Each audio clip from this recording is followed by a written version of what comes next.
যারা দক্ষিণপন্থার জুজুর ভয় দেখিয়ে বাংলাদেশে নতুন একটি নাটক জজমিয়া নাটক সৃষ্টি করতে চাচ্ছে, আমরা সেই সংঘাত থেকে তাদেরকে পরিহার করার জন্য এবং বাংলাদেশের জনমানুষের কৃষ্টি ভ্যালুজ কালচারের সম্মান প্রদর্শন করার জন্য আজকের এই প্ল্যাটফর্ম থেকে তাদেরকে অনুরোধ জানাচ্ছি।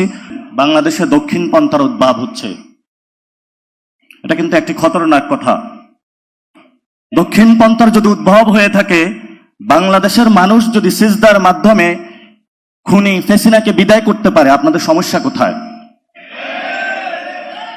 আমরা দেখতে পাচ্ছি একটি দল যখন জঙ্গিবাদের তকমা দিয়ে বাংলাদেশের মানুষকে নির্যাতন চালিয়েছিল, নতুনভাবে আবার কিভাবে দক্ষিণ পন্থা দেখিয়ে জুজুর ভয় দেখিয়ে আবার মুসলমানদের উপর নির্যাতন চালাতে পারে, সেই ব্যবস্থা বর্তমানে আমরা দেখতে পাচ্ছি ভবিষ্যতের পথরেখা তারা তৈরি করছে।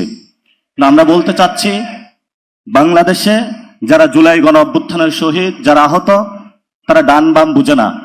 আমরা পৃথিবীতে বাংলাদেশের উত্থান চাই।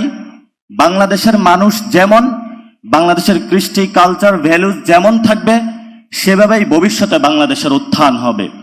বাংলাদেশের উত্থান দক্ষিণ এশিয়াতে কেউ রুখে দাঁড়াতে পারবে না।